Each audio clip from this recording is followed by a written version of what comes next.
Hi, and welcome to the second in our free and open to the public series of summer workshops. My name is Dylan Houle, and I am your Executive Director of Career and Professional Development at Santa Clara University. And today I'm really excited for our guest speaker and workshop presenter, David Galan. Hi, David, how are you? David is our inaugural ombuds, and many people I assume might not know what an ombuds is, and David will tell us a little bit more about that. But in short, it's someone who helps facilitate mediation and conflict and negotiation conversations. So David does that here at Santa Clara University, and he's going to be presenting on some of the strategies he uses that we can all adopt. A little bit about David. David has previously worked with the Santa Clara Office of Mediation and Ombuds Services, where he provided mediation services to residents of Santa Clara County to facilitate dialogue among parties in conflict. While at the county, David provided ombuds services to the Department of Family and Children's Services and the Santa Clara County Sheriff's Office. David assisted families, social workers, and inmates to share concerns, improve collaborative communication, have difficult conversations, and provide feedback for system improvement. David has also taught courses on interpersonal communication and small group communication at Foothill College and San Jose State University, respectively. So David, we're really excited to have you here. Thank you for giving us a little bit of your time. And I know that when we chatted about putting this workshop together, I shared with you some of the context, which is that over the summer, we have a lot of our students starting new internships and new jobs. And let's assume that they started that about 3 weeks ago, 4 weeks ago. Now would be about the time that they might be sensing, okay, I need to start having a difficult conversation with a colleague, or maybe my supervisor, or some aspect of my relationship with my peers is not going as planned. So we timed this for the middle of summer intentionally because we thought right around now, some of those issues might start to be percolating. So we're really excited to have you here. And with that, I'm going to turn the floor over to you. Thank you, Dylan.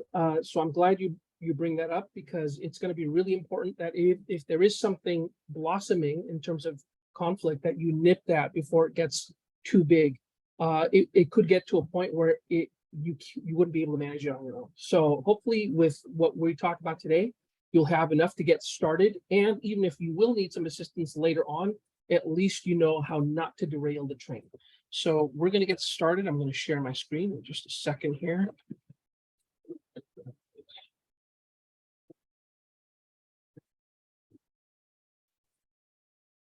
Okay, does everybody see that? Somebody give me a nod. All right, very good. So as Dylan had mentioned, my name is David Galan. I'm the Santa Clara University Office of the Ombuds. That word is a Swedish word. I don't expect many of you to know it, but it literally translates to representative. As Dylan had mentioned, I help to facilitate discussions to help prevent conflict. I would describe myself as a communication resource. So if, for example, you wanted to talk about how you might bring up certain subjects, or if there is something that you think might be a difficult conversation, how do we have those conversations? If you had experienced an episode with somebody, a colleague, coworker, fellow student, how do we navigate that? And if you need mediation, I can offer that up. It's completely non-punitive. It really is about the dialogue. I also facilitate small group meetings, as Dylan had mentioned. And we can talk more about that later on. The last thing I want to tell you is that if you do want to reach out to me, I have that information at the end. I provide confidential services. So that is, if we talk, it could stay with me. And, maybe that would be a good thing for you to process or discuss where you might go with this or that. I'm not going to share it with anybody unless you tell me that there are indications that there might be a risk of harm to yourself or others. Otherwise, it stays with me. So welcome to the Navigating Workplace Conflict workshop. we're going to start off with conflict. According to Dr. Stephen Littlejohn and Kathy Domenici in the book Communication, Conflict, and Management of Difference, conflict is defined as the state of being challenged by human differences. So that's a short sentence, but there is a lot that goes into that. Some things that we should understand about conflict is that it is inherently social. It can occur within layers of social context. That is, if you experience conflict at the workplace,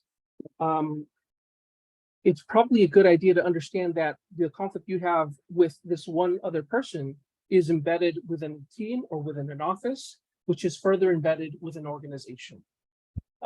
It may involve treatment, so the way that you feel you're being treated, work styles, attitudes, perceived threats, unmet needs, and values. And it can be either harmful or it can be valuable. So many of us think of conflict as something that is harmful and it's like, no, no, no, bad. When conflict can actually present opportunities for learning that are profound. If it gets beyond a certain point, it can become destructive. So the way that we navigate, the way that we handle conflict is going to make all the difference. And as we get into conflict, I believe it's very important that we understand communication, because conflict itself is an episode of communication. So I have a graphic here. This is taken from Taking Communication Perspectives, written by Barnett Pierce. And it goes like this: that our social worlds, that is the way that our social worlds are set up, the quality of the relationships we have, what this means or that means, are expressed by us, right? We communicate that through conversations that reproduce the same social worlds. So let's take that a little bit further. As we interact and we traverse our daily lives throughout our decades, throughout our lifetimes, we gather resources, and these resources are those things that we use to interpret the world around us, and also they inform the actions that we might take as we interpret the world around us. So for example, we've got our family and home systems, right? So if you spent 21 years or 18 years or however many years living with your parents, as many people do, you will have inevitably picked up something there that would inform your interpretation of the world. This could be things like cultural values. This could be the values that have been created in the small family system. If you had a sibling, you might have had an understanding of yourself as a brother or a sister or whatever sibling. And certainly you had a certain relationship with your parents. So you've come to an understanding about yourself and the world starting in the family system. As I mentioned, cultural background is also a part of that. And some of these things intersect as well. You also have friends and significant others. And these might be people who are of other cultural backgrounds, but you have a relationship with and that relationship might be significant. And so that is, you might then take on some of the values that they've shared, that they see, take on some of the ways that they see the world, and then you'll take that with you. And then of course there's school, from elementary or you can even say preschool, kindergarten, elementary, middle, high school, college, university, all throughout. You're interacting with your peers. You're coming to an understanding of the world, of what it's like to be around people, but then you're also learning things from teachers. So if you're in the third grade, for example, you might place a high degree of respect on what your teacher has to say, because you understand your role as a student who is here to learn, and your teacher who is a representative of knowledge. Now, I think there's a whole lot of flaws in that, because that also means that if you are a teacher, for example, not knocking on anybody, but there is a lot of power in how and what we communicate with young children. And then this also goes through to university. So at the university, now that's a whole different social environment, but still we're learning, we're picking up things. Whatever area of study or discipline we go into, we'll pick up a sort of set of understandings of the world around us, which also go into informing how we might act into the world. And then of course you've got work, you've got your colleagues, work groups, you got your company mission, vision, and values, obviously TV, film, music, books, and can't forget Twitter, Facebook, Instagram, and TikTok, especially if you're caught in that sort of a perma scroll where you just you lose 2 hours of your life suddenly when you pick up your phone and you start scrolling down. All these things don't leave you unaffected. They have something that you might take from them that could then inform how you interact and how you interpret the world around you. So what about people? Well, as we have come to collect these resources, they go on to create a kind of frame for us. That is to say, they form the glass through which we view the world. And one thing that I didn't mention, part of that glass can also be made up of trauma. So you can say that if you have maybe a dirty pane of glass, that is going to impact the way that you look at events and situations and interpret that. And unresolved trauma might create problems for people. Here's some of my bullet points on this slide. Communication is filtered through our frames, and our frames help us to make interpretations, right? These are the collection of resources that we've gathered. And to be clear, we don't keep and collect every single bit of information, but all those things that seem to make sense and that coalesce for us into a sort of coherent view of the world, those are the things that we will keep, and they will shape our understanding and our interpretation of the world. This also includes the kind of thoughts that we would be primed for. So if we focus our attention on, X, Y, and Z, then the thoughts that would emerge for us are going to be related to X, Y, and Z. And this includes emotions also. So I'm going to bring up an example. Hopefully it doesn't sound too out there for people, but I don't know if you recall a few years ago, somebody got infamous, I think, on social media for taking selfies at a funeral. So for a lot of us, myself included, I look at that and I think I would never ever do this. What's going on here? That's the sort of frame that I'm coming from. But when I come to try to understand other people, even though it doesn't make sense to us, they have collected enough resources within their frame that appears to be a logical action, even if to us it doesn't appear that way. That is the clearest indication that we are in different social worlds with different frames of the world and probably different values.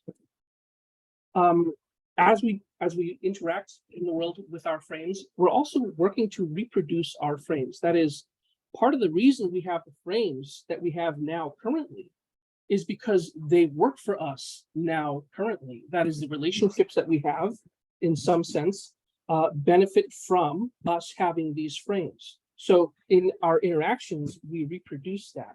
And not that we're necessarily thinking to ourselves, I need to remake my frame, but we do so in the relationships and the qualities of the relationships, who we talk to, how we talk. That's how we reproduce it.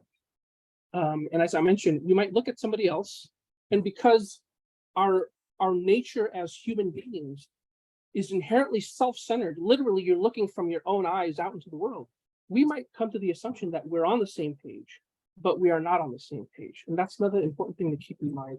I mentioned this already. Our frames are built across years.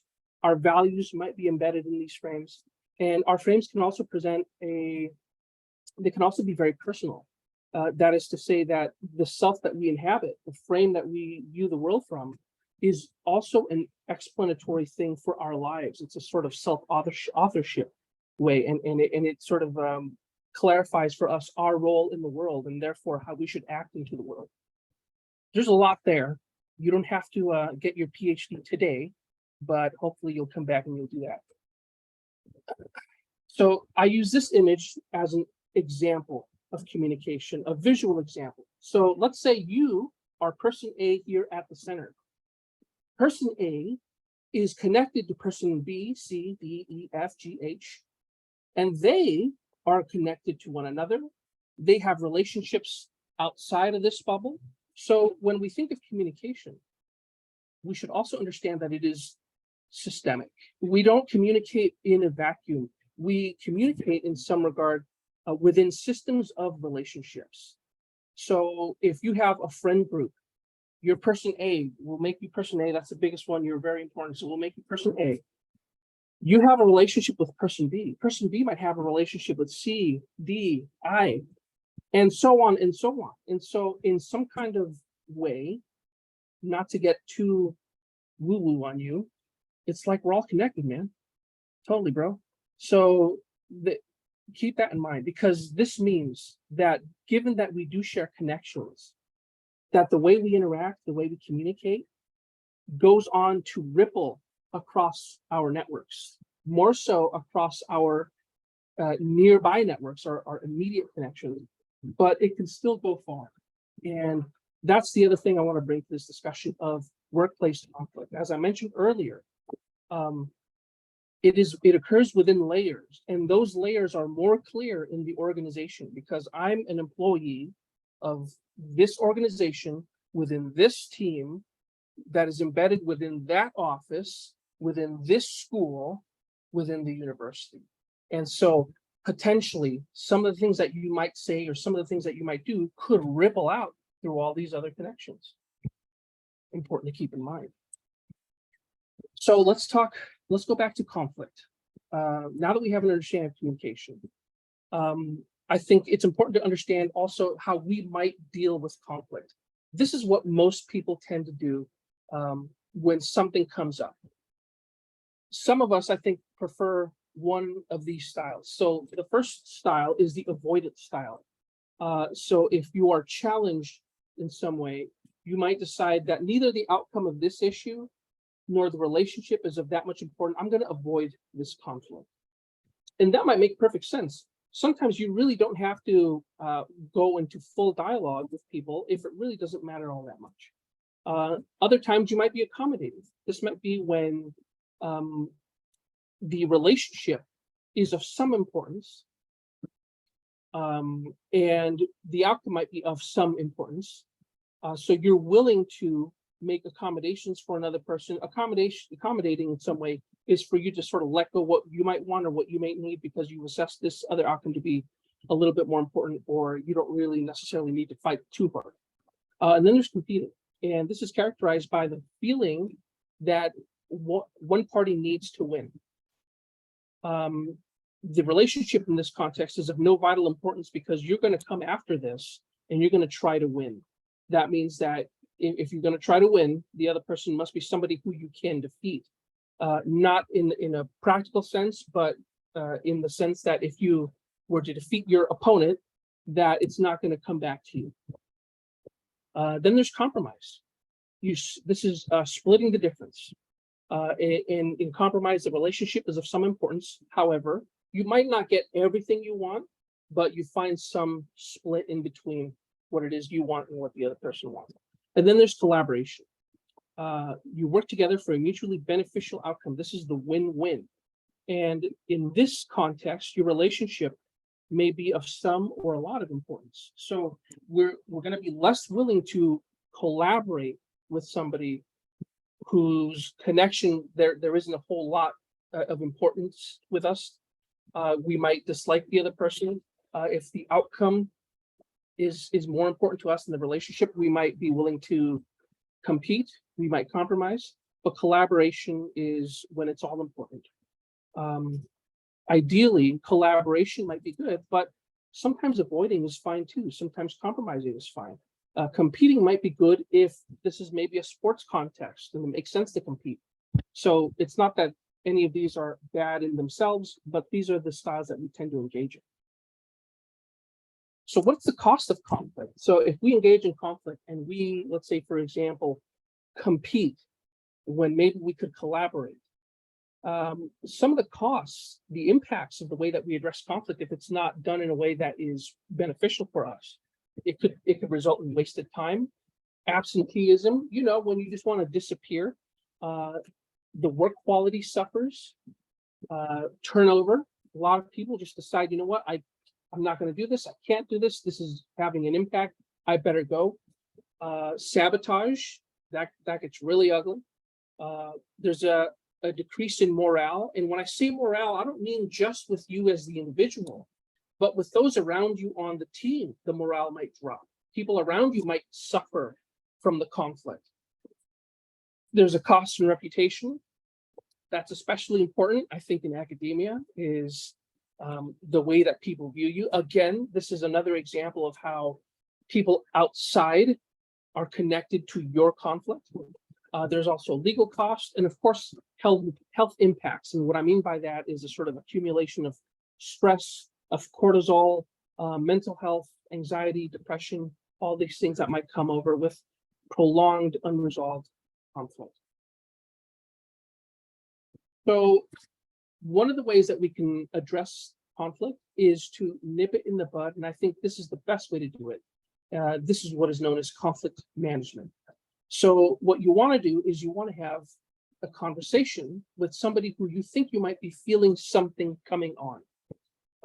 A lot of the times when I bring up having a conversation, people have certain ideas in mind where maybe I'll come into this conversation and I'm going to debate you and I'm going to show you how wrong you are and how right I am. And, it's understandable. And I'm trying to remember, I think there was a quote, I think it was Mark Twain or something like that, who had said something like, it is easier to, actually, I'm going to butcher it. So let's hold off on that. But in short, even if somebody is wrong, for example, it's easier to convince somebody that of some outcome or whatever than to convince them that they are wrong.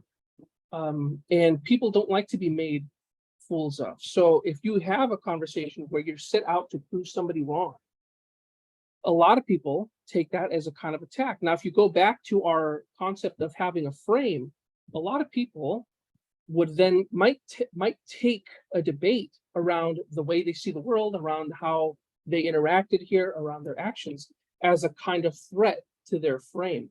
This makes those conversations potentially highly contentious, highly defensive, and really counterproductive to what you would want. So before we get into any conversation, and we're going to have an exercise in just a minute, take these things with you first. Assume that you don't know. And one of the things that people tend to do is they make all kinds of assumptions around what the other person is thinking, around their capacities, around this, that, whatever. And they make character judgments. And I think that there's only one assumption that you can make that is acceptable, is the assumption that you don't know. So assume that you don't know, assume that there's more to it, and try to come into it trying to understand. Avoid defining the situation too soon. Sometimes somebody will do something, and then with the aid of your wonderful imagination, you will decide that, well, this person said that because obviously they hate me, and they're trying to get me fired, obviously. So in some contexts, perhaps there was a lot of evidence. In many contexts, there isn't. And so what happens is, when you don't search for the understanding to flesh out your view of the situation, our minds will do the work for us, and we will fill in the gaps. And oftentimes what we can imagine is far worse than the actual reality. Keep that in mind. If you do come to an interpretation, also avoid sharing it. One of the things that is also a big problem is the rumor mill, the grapevine. So try not to contribute to that, because if that does get around to the other person, you've just torpedoed that conversation. Allow room for change. So try not to pigeonhole people.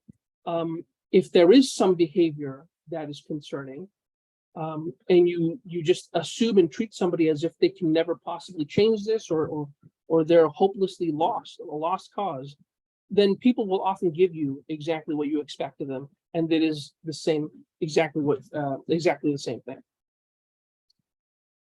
Keep in mind too that you can entertain perspectives without agreeing with them, and I find that this is probably one of the harder things to do, because people will hear a perspective that is completely opposed to what their worldview is, and instead of sitting with it and giving it some thought and allowing yourself to really fully examine this, it's so much easier to knee-jerk and to then assume the worst of the other person, believe that the other person is completely stupid and out of hand for believing what they believe. People come to their understandings the same way that you came to your understanding a lot of the times. And it's often through those years of collecting and gathering resources that have come to inform their view of the world. And even if we don't agree, we can at least take seriously what their view is And in that way, we can avoid polarization, because as soon as we start to demonize, that's over with. We then communicate in ways that are dehumanizing for one another, and we don't have to. If possible, in this discussion, you can come to some shared agreements, but don't push for anything. Be mindful of your own hot buttons. This is related to entertaining perspectives, and allowing yourself to take that in. If there are some hot buttons that for you might make it difficult to have a conversation, well, then maybe you want to put yourself in the right mental place before you engage. Maybe pick a certain time, pick a certain place, and after some time that you were able to sort of cool down and relax. And that's exactly my last point, is find the right time, place, and avoid distractions. So the last part, you wouldn't believe how hard it is to get people to put down their phones, even during vital conversations. So please put down your phone, because even though when most of us think of communication, we think of the words that are coming out of my mouth, it's also important to think about how you look to others. So if I'm pulling out my phone and, you know, whatever I'm doing, as you're speaking with me and sharing something important, you're obviously not going to think that I'm listening. You might believe that I'm being completely dismissive and disrespectful. So keep your phone in your pocket on silent, ideally. Also keep in mind paralanguage. So I'm giving you this word as a fancy word you all can use in your own workplaces. Paralanguage is just a fancy word of saying nonverbal communication. So be mindful of, first of all, your actual use of language, but keep in mind that as we speak with others, we also can inflect the tone on our language, and that tone could come across, for example, as judgmental. So be mindful of that. Be mindful of sounding frustrated and angry. Be mindful of things like contempt, and also be mindful about your body language. So eye contact, as I'm sure you've all have heard, is very important. You do want to give people eye contact when they're sharing things. Otherwise, it might appear that you're really not that interested, or it might appear that you're being avoidant. Consider if looking and facing away is going to have an impact. So there are, and I don't know if somebody here knows, but I believe it was Google that in somewhere in their employment guidelines have a sort of rule: no more than 3 seconds of eye contact. Okay, all right. If that's what works out for them, I would say, you know, it could become more organic. But obviously, you don't want to maintain eye contact to an intimidating degree. And then there's also your presence. And by presence, I mean, how are you oriented to this person? Are you tilted in some way? Are you slouched, hunched over? Or are you facing them and giving them your full attention? So we've come to it. Listening beyond your frame. We're gonna do this with the help of a few open-ended questions. Here are some sample questions that I have for you. Can you tell me about what happened? What are your thoughts on blank? How did you feel? Or how did you feel about blank? How has the issue affected you? What would you like to see happen? And help me understand your view of, and these are open-ended questions, and that's of vital importance, because you're not going to have a question or a conversation rather, if the kind of question you ask allows for the answer to be yes or no, or some other single word. You want to ask open-ended questions. And these are just a few. There are, I'm sure, millions and billions and whatever amount you can come up with, you know. What are your thoughts on such and such? Tell me about how you enjoyed this, or what was your take on this bit of work, or what have you. There's a lot of ways to ask given whatever the subject is, but keep in mind that they should be open-ended. And I'll give you 30 seconds now. Go ahead and write some of these down, because we're going to start putting this into practice today. I'll give you all just a minute here. We do have a question in the chat. Do you want to do questions now or wait till the end? What do you think? Well, let me take a look.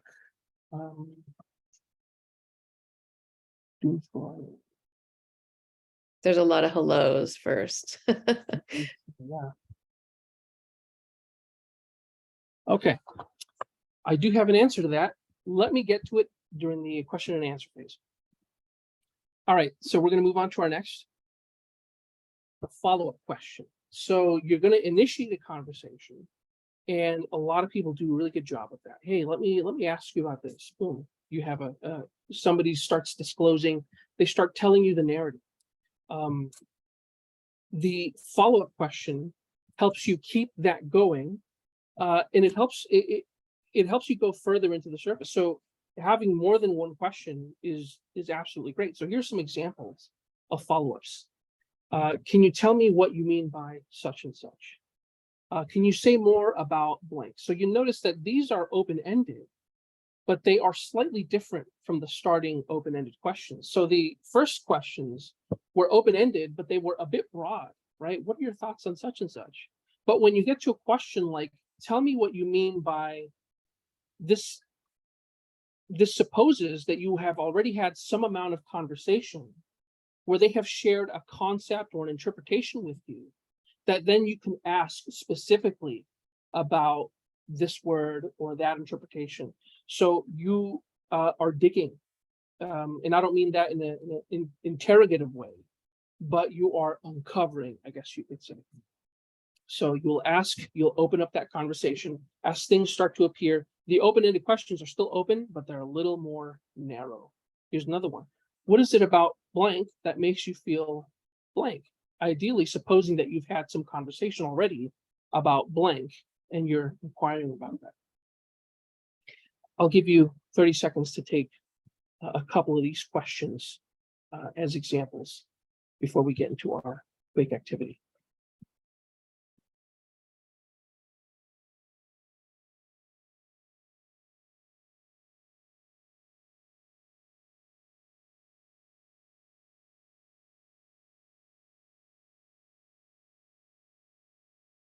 Okay, so here's our first skill for the day. It's paraphrasing. So paraphrasing, we've all heard that before. I think most of us think of paraphrasing in the sort of written form, where your instructor might say, paraphrase the author, the citation, and then here's how you put it in APA or what have you. And to some extent, that is what you're doing, but you're doing it in real time. You're doing it with this person. So paraphrasing is interpreting what you heard another person say in your own words. There are huge benefits to this. Number one, it shows that you're listening and that you're interested. It expands on your resources. So kind of like that question when you say, tell me more about what you mean by blank. You're trying to gain or expand on your concept. Let's say if they bring up to you, well, this is how I felt respect. And you say, well, so you said that you feel respected when blank, blank, blank, blank. Did I get that right? And then they can expand on that for you. And now your understanding of the word respect has been enhanced, has been broadened, and enabling you to better understand one another. And one of the anxieties people tend to have is that they think that they're going to get it totally wrong and mess it up, and I didn't hear it well. That doesn't matter. Obviously, you do want to work to be as accurate as you can. However, just the fact that you are paraphrasing at all, period, shows that you're interested and that you're trying to learn, that you're trying to get at this. And people often give you credit for that. Also, paraphrasing is also a neat trick to help you remember what people have said to you without having to take as many notes. So if somebody says, well, here's how this went down, and you sprinkle that with, okay, so let me make sure I got it right. You said this, this, and this, and this. Did I get that right? And you felt that way about it? Just doing that helps put it into your memory just a little bit more. So here's some examples of how you might start a paraphrase. So you said that, and then you might say this, blank, blank, blank. And always leave that room for correction. Did I get that right? Allow them the space to clarify for you in case you missed something. Another example. So you're saying that blank, blank, blank. Is that right? Yes, no. Here's some more. So I don't expect you all to be masters, but you will have the tools to become masters. Our next skill is called reflecting feelings. Reflecting feelings is to tactfully share what you heard to be the feelings behind the statement. Feelings might be stated or they might be implied. The feelings that come along with what somebody's sharing might even be one of the most important aspects of it. But sharing feelings sometimes feels a bit intimidating and hard to do. If you tactfully acknowledge that there is a feeling, that might then allow you the opportunity to learn more and to dive deeper, as I mentioned here. And then with that, you can also then ask a follow-up question to learn more about those feelings. When reflecting feelings, avoid embarrassment. I'll tell you one thing that I've seen before, where somebody in a conversation was becoming teary-eyed, and the facilitator says, "You're crying." Yeah, I mean, of course, obviously, you don't want to necessarily put people on the spot. I would have said something like, "It seems like this has affected you in some way, and if you would like to share that, I'm happy to hear it, or you can keep that to yourself. That's okay." Here's some examples. "It sounds like you're frustrated with blank." Did I get that right? Again, leave the room for them to offer correction or adjustment to what you've said. "It looks like blank affected you, and I'd like to understand your feelings about that, but only if you'd like to share with me," is another way you might do that. Okay. A listening exercise for all of us. Let's see. I'd like to do some breakout room stuff. Can I do that? I think you can. Do you see on the bottom of your screen breakout rooms as an option? I'm not seeing it. Okay, then I can do that. Would you like me to do maybe a random assignment? As long as there are 2 to 3 people per group, that should be good. Okay. Okay. Yeah. But before we get into the groups, here's what I would like you all to do while you're in your groups is select a topic, and this could be anything that you feel animated by, passionate about. Please refrain for this exercise from choosing anything contentious or political. This is for us to start to practice. We don't want to jump right into the forest fire. And we'll do this for about 4 minutes. David, is there anything in the chat that you could copy and paste in there, like these instructions, so they have access to it even when we break into the? Yeah, that's a good. Let's see if I can do this. I think I can do this.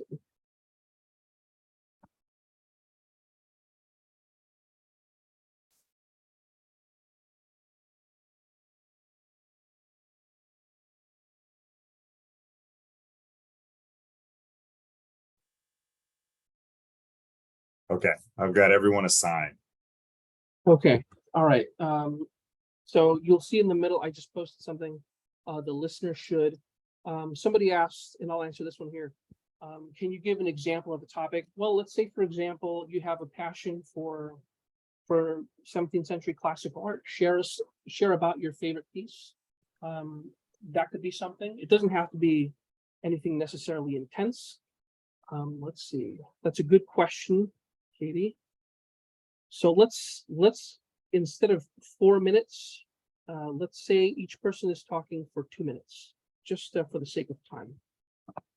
So speak for 2 minutes about something that you enjoy, something that you like, something that you're passionate about, something that you want to focus your life around, anything like that.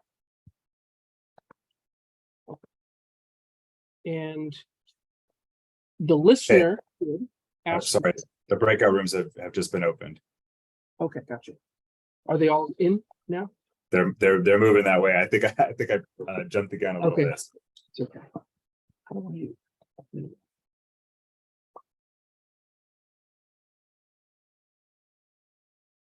Now I can put you into a breakout room, David. I'll put you into breakout room 1, and then you can come back out. Yeah, let me see if I can. Why can't I see them?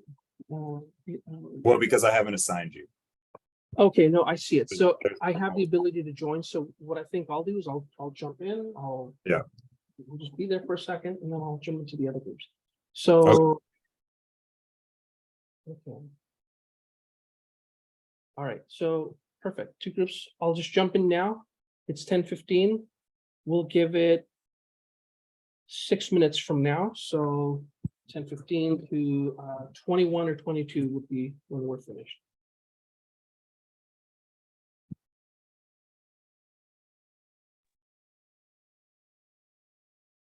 Billy, you might want to pause the recording. Okay.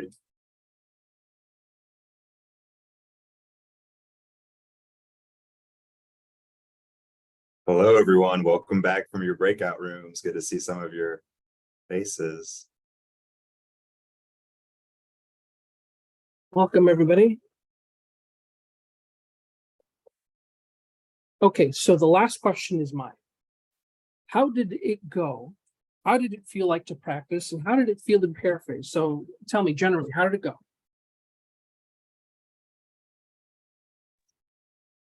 I really enjoyed our breakout room.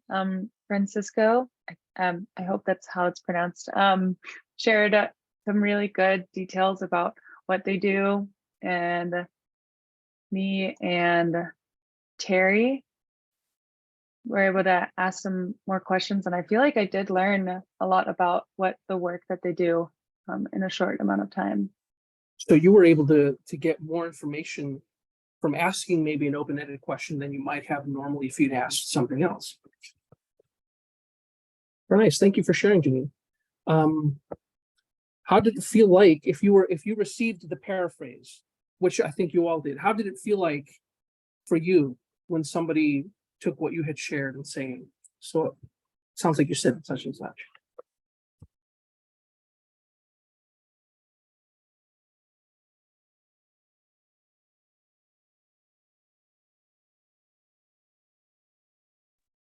I can't, I'll give it a go. So I think it felt nice because it seemed like they just had like a really genuine interest in wanting to know more about what it is that you were talking about. So it felt reassuring and just like they just wanted to know more. Thank you for sharing, Francisco. So you'd mentioned the feeling, and that is the point. So the way that we practice our communication, that way that we interact with one another, it's not just message A to point B. Person A, point B, one message back and forth, encoding, decoding, decomposing, what have you. What you're actually doing is you are contributing to the development of things like climate, mood, feelings, relationships. You're not merely transmitting and receiving messages. You're actually making and doing. And when your practice, if communication includes things like, let me ask a follow-up question, let me ask an open-ended question, you communicate, as what Francisco had said, that somebody appears to be interested, and it felt good for me. And so what are you starting to build there? You're starting to build a climate where it might start to feel safe, where you might start to build a level of trust. So that's why these skills are important, because you're not merely paraphrasing because I'm going to avoid conflict. You're also creating a quality of relationship. Thank you all for participating. Now we're going to move on to our next slide.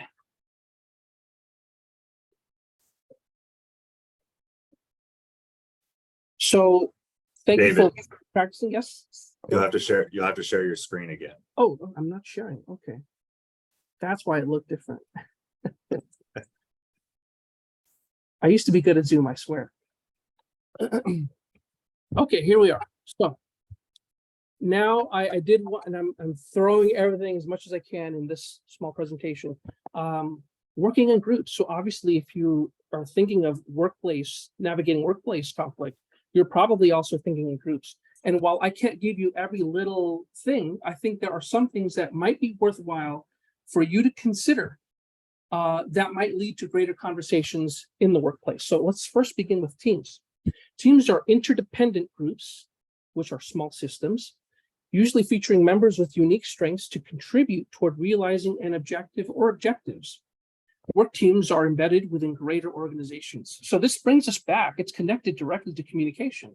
Because if we look at our interactions, our social systems as systems, then the group is a lot more distinct of a system, a lot more apparent of a system, because we got to go to work with so-and-so people every day. So once again, our communication is vital. And I would say this, generally, communicate in ways that are constructive of the supportive climate that you would like to see. This goes along with practicing the skills that we just discussed, but some things that might also help you. Clarify expectations. What are the team's goals and objectives? What's your role? Clarify as much as possible. Complete the tasks that you have agreed to. Why is that important? Because if you do, people can see you as a trustworthy person. And if you don't, people might develop another view. Be intentional about the norms for communication. So most groups actually don't do this. But when they do, they tend to work nicely. That is to say, you can sit down and come up for one another a set of ground rules. How are we going to communicate? When we're in meetings, when should those be? What do we do about things like phones and distractions? And being open about that, you can be explicit about how you create the norms for your group. Avoid excessive negative problem talk. This is called co-rumination. And actually, Santa Clara University professor Justin Boren in the communication department writes about co-rumination. So if there is an issue, for example, you might want to find support with another person, you discuss the issue, and excessive talk around this negative issue can create negative climate, can be divisive. It creates a sense of us versus them, and that could be really the death knell for a whole lot of working groups and teams. Give attention to the task and social dimensions. So if you're part of a team, the task dimension is what needs to get done. But then the social dimension is, how do we know one another as people? How can we connect on a social level? That doesn't mean you got to be best friends with people, but maybe take the time to learn a little bit. Focus on cooperation over competition when possible. If you're on a sports team, that might not be possible, but work to cooperate and collaborate. Come with a can-do attitude, and it seems pretty simple, but the way that we show up really affects how others work with us. You might have heard about this idea that emotions are contagious. They really are. And if I come into work, or even work just with my friends, and if I show up in a bitter way, you know, my friends might be accepting, they might be supportive. Might not be so in the work environment. It might affect how other people want to work with me or how they communicate with me. When it comes to conflict, agree on a process, right? So this could be part of your communication norms. You could say, well, if we're having a disagreement, we're going to pause and we're going to figure out how we learn about that. Having an intentional process would at least allow you the time to slow it down before anything escalates. And then you can engage in a process where you might learn more before any conflict could erupt. And that's the key, is to slow it down. Finally, be watchful of groupthink. That is when the group all decides that they agree all the time. Remember how we talked about early, conflict can be good. And presenting a sort of devil's advocate view might be a good thing for the team. However, you have to be tactful and mindful about that. But when everyone just agrees with everything all the time, that also tends not to be good for the group. Other ways to address conflict in your organization. You will be limited by your role within the team, within the office, within the division, etc. You might have to reach out into the broader organization to, for example, the Ombuds, Title IX, complaint or grievance channels, leadership above and outside the group, and union processes, potentially. I will say this, do not tolerate abuse. You might encounter a situation where somebody berates you. They might throw a few slurs your way. And while you could understand on some level, you know, maybe they're dealing with a lot, that's not something that should be normalized. And the only thing that happens when you tolerate that is you enable more of it to happen. And that could cause a lot of harm, not just to yourself, but again, that could reverberate out to your team. And with that, I'd like to ask you all if you have any questions. I'm happy to answer that. Here's my name, here's my number, here's my email. I'm a confidential resource. So if you would like to discuss any topic, any conflict, any issue, any situation, or if you'd like to go into any more of these concepts, I'm happy to talk with you. Drop me a line. And with that, questions? Well, thank you, David, and we will open it up for questions, but I just want to say, since we are right here at time, we understand if people do have to leave. So just in closing, thank you so much for this presentation. It's been wonderful. I learned a lot, and just a virtual round of applause for David for putting this together. Thank you. And so if you do have to head out, feel free to head out. We can hang out on the line for another 10 minutes or so for those that do have some questions. So the floor is everyone's. If you have a question, just unmute yourself and go ahead and ask. Yeah, and if you have a question, but you got to run, you're more than welcome to email me. We did have the one question in the chat from Janine, which might be good to Right. answer. Let me Want me to go ahead and read it out? if Yes, you're there, please. yeah. Sure. So when working remotely with all coworkers, how can you show interest and intrigue in listening when most of the contact is through email or short Zoom calls? Very pertinent. The problem of our modern age is that we've lost some degree of connectivity, and even though we are all on Zoom and we can see our faces, there is an element missing in the immediacy, right? It's different sitting with somebody at a table than through the screen, and that's understandable. I'd say the easiest way to show interest is to ask questions and engage. So if you want to show personal interest, you might want to engage in some friendly conversation as much as possible. When the Zoom calls, although not 100% ideal, also allow for some amount of that feeling of immediacy, though not ideal. And whenever you can, if there is an opportunity, having those meetings in person could help quite a bit. One thing that I did pick up when I was at San Jose State University is people seem to like that I look into the camera, and it's like I'm making eye contact. It's a kind of faux eye contact, but hey, people seem to like it. So hopefully that's something for you. I would continue to explore just the kinds of questions that you ask, how you engage, explore the social dimension with them, given your limited capabilities. And you know, one final thing I would say is, as much as you can, to be a kind of a moral support for the team, you know, cheer people on, provide that good vibes, even by email, you know, write appreciative notes to people. That could take you a long way. David, before we go to Tanya's question, do you mind stopping the share screen? Yes. And then Tanya, feel free to unmute yourself and ask the question. Yeah, thank you. Hi, David. Thank you for the presentation. I actually have a specific, I wonder if you have some advice when working in a group.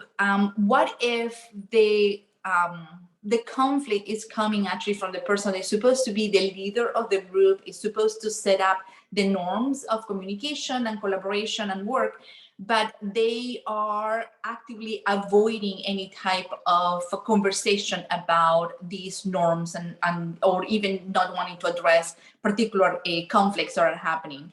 Do you have any advice on how to address it in those situations? One of the things that we didn't touch on was power.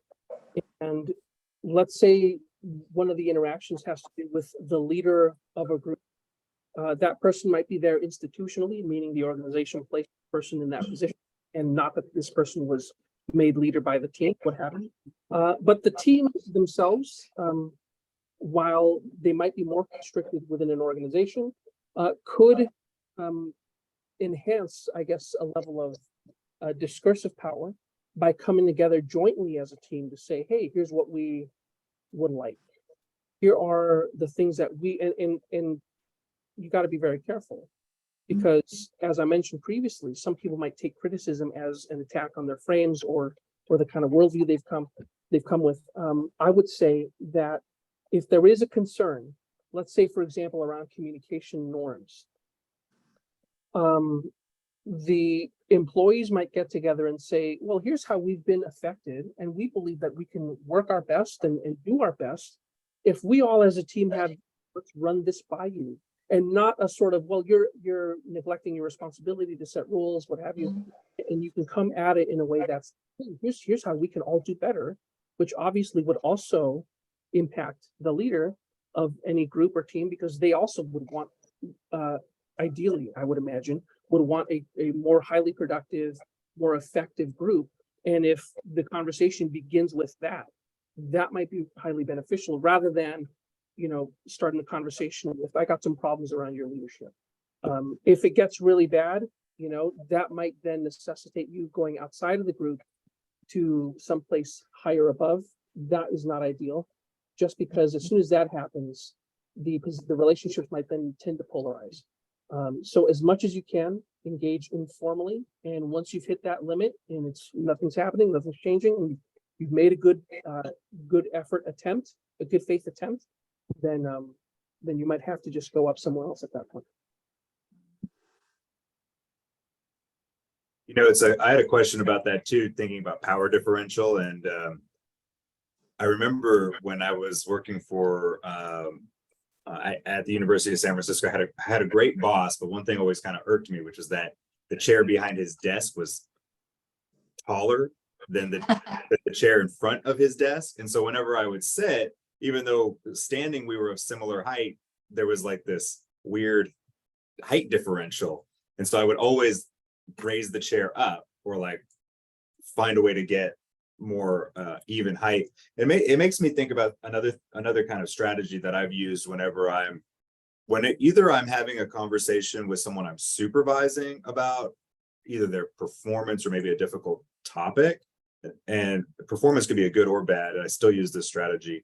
Or if I'm talking with my boss about something like that, is I try to go to a neutral location instead of having the conversation in my office. We meet on the patio, or we find a separate conference room. That way you're not coming with these kind of inherent power dynamics of the physical location. What do you think about that?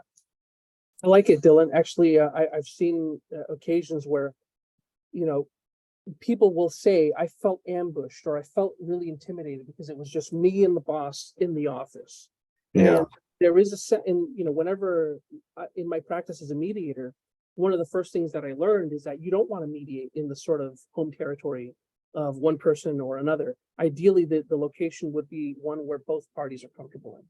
And it's funny that you mentioned too this thing about the desk position.